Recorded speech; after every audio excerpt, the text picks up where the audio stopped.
ನಮಸ್ಕಾರ. ಇವತ್ತಿನ ದಿವಸ ಒಂದು ತುಂಬ ಮುಖ್ಯವಾದ ಒಂದು ಪದಾರ್ಥದ ಬಗ್ಗೆ ನಾನು ನಿಮಗೆ ಕೆಲವು ವಿಷಯಗಳನ್ನು ಹೇಳ್ತೀನಿ. ಇದರಲ್ಲಿ ಬಹಳಷ್ಟು ವಿಷಯಗಳು ನಿಮಗೆ ಗೊತ್ತಿರಲಿಕ್ಕಿಲ್ಲ, ಅಥವಾ ಈ ಪದಾರ್ಥದ ಬಗ್ಗೆ ನಿಮಗೆ ಬಹಳಷ್ಟು ಅಪನಂಬಿಕೆಗಳಿರಬಹುದು, ಅಥವಾ ಮೂಢನಂಬಿಕೆಗಳಿರಬಹುದು, ಅಥವಾ ಅದ್ರ ಮೇಲೆ ಇರುವಂಥ ಅಪವಾದಗಳ ಪರಿಚಯ ನಿಮಗಿರಬಹುದು. ಏನಪ್ಪ ಈ ಪದಾರ್ಥ ನಾನು ಹೇಳ್ತಿರೋದು ಅಂತ ಹೇಳಿದ್ರೆ, ತುಪ್ಪ. ತುಪ್ಪ ಅಂತ ಅನ್ನೋದು ಇತ್ತೀಚೆಗೆ ತುಂಬ ಜನ ಅದು ಆರೋಗ್ಯಕ್ಕೆ ಒಳ್ಳೇದಲ್ಲ ಅಂತ ಹೇಳೋದನ್ನ ನಾವು ಕೇಳಿದ್ದೀವಿ. ಅದರಿಂದ ದಪ್ಪ ಆಗ್ತೀವಿ ಅಂತ ಹೇಳೋದನ್ನು ಕೇಳಿದ್ದೀವಿ. ಅದರಿಂದ ಕೊಲೆಸ್ಟ್ರಾಲ್ ಜಾಸ್ತಿ ಆಗುತ್ತೆ ಅಂತ ಕೇಳಿದ್ದೀವಿ. ಹೀಗೆ ಹಲವಾರು ಅಪವಾದಗಳು ತುಪ್ಪದ ಮೇಲಿದೆ. ಇದು ಸತ್ಯನಾ ಅಂತನ್ನೋ ಪ್ರಶ್ನೆ ಬಹಳಷ್ಟು ಜನಕ್ಕೆ ಬರಬಹುದು. ಇದಕ್ಕೆ ಉತ್ತರ ಕೊಡೋಕ್ಕೆ ಸಾಧ್ಯ ಆಗೋದು ಆಯುರ್ವೇದದ ಸಿದ್ಧಾಂತದ ಆಧಾರದ ಮೇಲೆ ಮಾತ್ರ. ಯಾಕಂತ ಹೇಳಿದ್ರೆ, ಬಹಳಷ್ಟು ಸಾವಿರಾರು ಕೋಟ್ಯಾಂತರ ವರ್ಷಗಳಿಂದ ಈ ನಮ್ಮ ಮಾನವನಿಗೆ ಬಹಳಷ್ಟು ಆರೋಗ್ಯದ ದೃಷ್ಟಿಯಲ್ಲಿ ಸಹಾಯ ಮಾಡ್ತಿರುವಂಥ ಒಂದು ಪದಾರ್ಥ ಅಂತ ಹೇಳೋದಾದ್ರೆ ಅದು ತುಪ್ಪ. ನೀವು ಕೇಳಿರ್ಬೋದು ತುಪ್ಪದ ವಿಷಯದ ಬಗ್ಗೆ. ನಮಗೆ ತುಪ್ಪ ಸಿಗದೆ ಹೋದ್ರೂ ಸಾಲ ಮಾಡಿ ಆದರೂ ತುಪ್ಪವನ್ನು ತಿನ್ನೋ.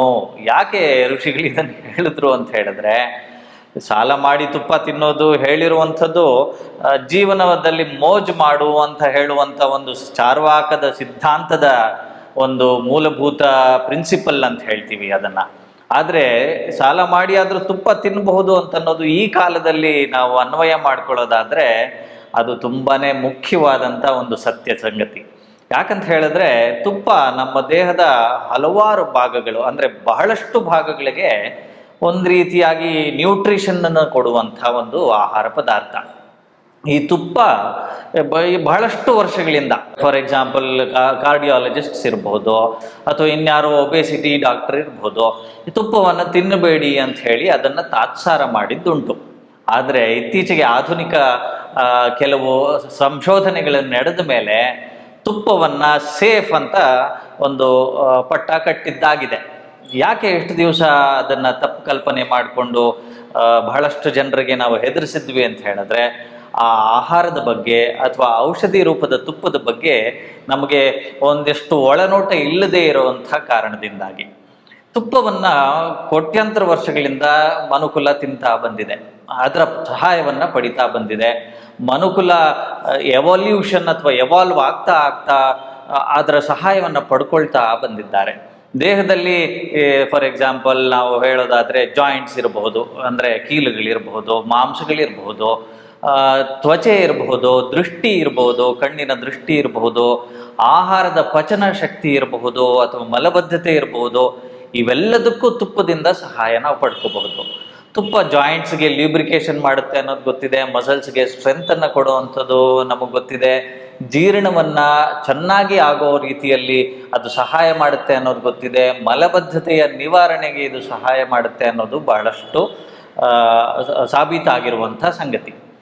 ಈ ತುಪ್ಪವನ್ನು ನಾವು ತಗೊಂಡಾಕ್ಷಣ ಲಿಪಿಡ್ ಜಾಸ್ತಿ ಆಗುತ್ತೆ ಅಂತ ಹೇಳ್ತಿರ್ತಾರೆ. ಲಿಪಿಡ್ಸ್ನಲ್ಲಿ ಹೈ ಡೆನ್ಸಿಟಿ ಲಿಪೋಪ್ರೋಟೀನ್ ಅನ್ನುವಂಥ ಒಂದು ಗುಡ್ ಕೊಲೆಸ್ಟ್ರಾಲ್ ಅಂತ ಕರಿತೀವಿ ನಾವು. ಇದು ಜಾಸ್ತಿ ಮಾಡಿಕೊಂಡಷ್ಟು ಆರೋಗ್ಯ ಇಂಪ್ರೂವ್ ಆಗುತ್ತೆ ಅಥವಾ ಆರೋಗ್ಯ ಸುಧಾರಿಸುತ್ತೆ ಅಂತ ಕಾರ್ಡಿಯಾಲಜಿಸ್ಟ್ಸ್ ಹೇಳ್ತಿರ್ತಾರೆ. ಇತ್ತೀಚಿನ ಸಂಶೋಧನೆಯ ಪ್ರಕಾರ ತುಪ್ಪವನ್ನು ನಾವು ಹೆಚ್ಚಾಗಿ ಬಳಸ್ತಾ ಬಂತು ಅಂತ ಹೇಳಿದ್ರೆ HDL ಹೆಚ್ಚಾಗಿ ಆರೋಗ್ಯ, ಅಂದರೆ ಕಾರ್ಡಿಯಾಕ್ ಆರೋಗ್ಯ ಅಥವಾ ಹೃದಯ ಸಂಬಂಧಿ ಆರೋಗ್ಯ ಇಂಪ್ರೂವ್ ಆಗುವುದರಲ್ಲಿ ಬಹಳಷ್ಟು ಪ್ರಾಮುಖ್ಯತೆ ತುಪ್ಪ ವಹಿಸುತ್ತೆ ಅಂತ ಹೇಳಿ ಸಂಶೋಧನೆಗಳು ಸಾಬೀತುಪಡಿಸಿದೆ. ಹಾಗಾಗಿ ನಾವು ತುಪ್ಪ ತಿನ್ನೋದ್ರಿಂದ ಯಾವುದೇ ಹಾರ್ಟ್ ಅಟ್ಯಾಕ್ ಆಗೋದಿಲ್ಲ, ಅಥವಾ ಯಾವುದೇ ಲಿಪಿಡ್ ಹೆಚ್ಚು ಕಡಿಮೆ ಆಗೋದಿಲ್ಲ. ಒಳ್ಳೆಯ ಕೊಲೆಸ್ಟ್ರಾಲ್ ಅದು ಹೆಚ್ಚು ಮಾಡ್ತಾ ದೇಹವನ್ನು ಕಾಪಾಡೋದ್ರಲ್ಲಿ ತುಪ್ಪ ಸಹಾಯ ಮಾಡುತ್ತೆ. ಇನ್ನು ಜಾಯಿಂಟ್ ಹೆಲ್ತ್ಗೆ ಬಂತು ಅಂತ ಹೇಳಿದ್ರೆ, ನಾವು 40 ವಯಸ್ಸಾದ ಕೂಡಲೇ ಜಾಯಿಂಟ್ ಪ್ರಾಬ್ಲಮ್ಸು ಅಥವಾ ಸವಿಯತ್ತೆ, ಮಂಡಿ ಸವದಿದೆ ನಿಮಗೆ ಅಂತ ಡಾಕ್ಟರ್ ಹೇಳ್ತಿರ್ತಾರೆ ಎಕ್ಸ್ರೇ ಮಾಡಿ. ಈ ಮಂಡಿ ಸವೆತ ಇರಬಹುದು, ಅಥವಾ ಬೇರೆ ಇನ್ಯಾವುದೋ ಹಿಪ್ ಜಾಯಿಂಟ್ನ ಸಮಸ್ಯೆ ಇರ್ಬೋದು, ಬೇರೆ ಇನ್ಯಾವುದೋ ಸಣ್ಣ ಪುಟ್ಟ ಜಾಯಿಂಟ್ಸ್ ದೇಹದಲ್ಲಿ ಇರುವಂಥ ಕೀಲುಗಳಿಗೆ ಸಂಬಂಧಪಟ್ಟಿದ್ದಿರಬಹುದು. ಇವೆಲ್ಲದಕ್ಕೂ ತುಪ್ಪ ಒಂದು ರೀತಿಯಾಗಿ ಪ್ರೊಟೆಕ್ಷನ್ ಫುಡ್ ಆಗಿ ಕೆಲಸ ಮಾಡುತ್ತೆ. ಈ ಜಾಗಗಳಲ್ಲಿ ಸೈನೋವಿಯಲ್ ಫ್ಲೂಯಿಡ್ ಅಂತ ಹೇಳ್ತೀವಿ, ಸೈನೋವಿಯಲ್ ಮೆಂಬ್ರೇನ್ ಅಂತ ಹೇಳ್ತೀವಿ, ಮೆನಿಸ್ಕಸ್ ಅಂತ ಹೇಳ್ತೀವಿ, ಇತ್ಯಾದಿ ಟಿಶ್ಯೂಸ್ ಏನಿದೆ, ದೇಹದ ಭಾಗಗಳೇನಿದೆ, ಇವೆಲ್ಲದಕ್ಕೂ ತುಪ್ಪ ತುಂಬ ಮುಖ್ಯವಾದ ಆಹಾರ ಪದಾರ್ಥವಾಗುತ್ತೆ. ಅವುಗಳನ್ನು ಕಾಪಾಡೋದ್ರಲ್ಲಿ ತುಪ್ಪ ಸಹಾಯ ಮಾಡುತ್ತೆ. ಅವುಗಳನ್ನು ಕಾಪಾಡಿಕೊಂಡಾಗ ನಮಗೆ ಆರ್ಥರೈಟಿಸ್ ಅನ್ನುವಂಥ ಕಾಯಿಲೆ ಎಷ್ಟೋ ಬಾರಿ ಬರಲಿಕ್ಕಿಲ್ಲ, ಅದನ್ನು ಅವಾಯ್ಡ್ ಮಾಡ್ಕೊಳ್ತಾ ಹೋಗ್ಬೋದು ಅಂತ ಅನ್ನೋದು. ಇನ್ನು ತುಪ್ಪ ಜೀರ್ಣಕ್ಕೆ ಸಂಬಂಧಪಟ್ಟ ಹಾಗೆ ಬಂದಾಗ ನಾವು ನಿತ್ಯ ಆಹಾರದಲ್ಲಿ ತುಪ್ಪವನ್ನು ಸಾಕಷ್ಟು ಹೇರಳವಾಗಿ ಬಳಸಬಹುದು.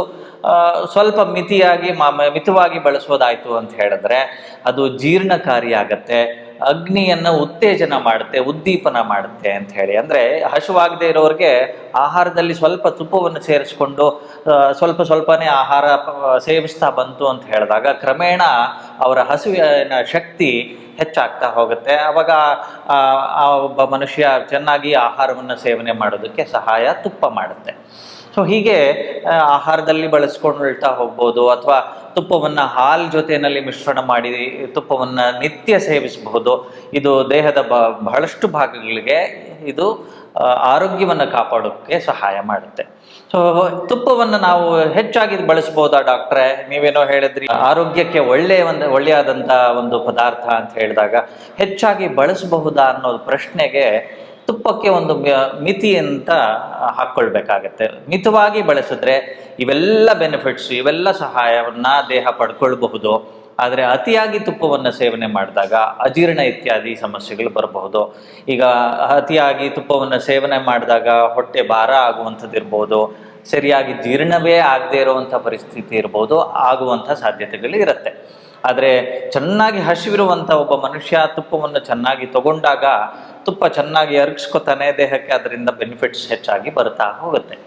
ಅಜೀರ್ಣ ಆಗುವಂಥ ಸ್ಥಿತಿ ಇದ್ದಾಗ ತುಪ್ಪವನ್ನು ನಾವು ಹೇಳಿದಾಗೆ ಮಿತವಾಗಿ ಬಳಸ್ಕೊಂಡು ನಾವು ಸಹಾಯವನ್ನು ಪಡ್ಕೋಬಹುದು. ಇನ್ನು ತುಪ್ಪ ಎಷ್ಟು ತಿನ್ನಬೇಕು ಒಬ್ಬ ಮನುಷ್ಯ, ಒಬ್ಬ 30ರಿಂದ 40ನೇ ವಯಸ್ಸಿನ ಮಧ್ಯ ವಯಸ್ಕ ಎಷ್ಟು ತಿನ್ನಬೇಕು ಅಂತ ಹೇಳಿದ್ರೆ ದಿನಕ್ಕೆ 3 ರಿಂದ 4 ಚಮಚದಷ್ಟು ತುಪ್ಪವನ್ನು ಸೇವನೆ ಮಾಡಿದ್ರೆ ಅವನಿಗೆ ಬಹಳಷ್ಟು ಆರೋಗ್ಯದಲ್ಲಿ ಸುಧಾರಣೆ ಬರುತ್ತೆ. ಇನ್ನು ತುಪ್ಪ ಇದರಿಂದ ಜಾಸ್ತಿ ಅಥವಾ ಇದಕ್ಕಿಂತ ಕಡಿಮೆ ನಾವೇನಾದರೂ ಬಳಸಿದಲ್ಲಿ ಅದರಿಂದ ಸಹಾಯ ಅಷ್ಟಾಗಿ ಆಗಲಾರ್ದು. ತುಪ್ಪ ನಿದ್ರೆಗೂ ಸಹಾಯ ಮಾಡುತ್ತೆ. ನಾವು ಮಾತಾಡಿದ ಹಾಗೆ ಹಲವಾರು ಆರೋಗ್ಯದ ಸಮಸ್ಯೆಗಳಿಗೂ ಸಹಾಯ ಮಾಡುತ್ತೆ. ನಿದ್ರೆ ಚೆನ್ನಾಗಿ ಬರೋ ಹಾಗೆ ಮಾಡುತ್ತೆ. ಮನಸ್ಸು ಪ್ರಶಾಂತತೆಯಿಂದ ಇರುವಂತೆ ಸಹಾಯ ಮಾಡುತ್ತೆ. ಹೀಗೆ ಹಲವಾರು ಆರೋಗ್ಯದ ಒಂದು ಸುಧಾರಣೆಗೋಸ್ಕರ ತುಪ್ಪ ಸಹಾಯ ಮಾಡುತ್ತೆ.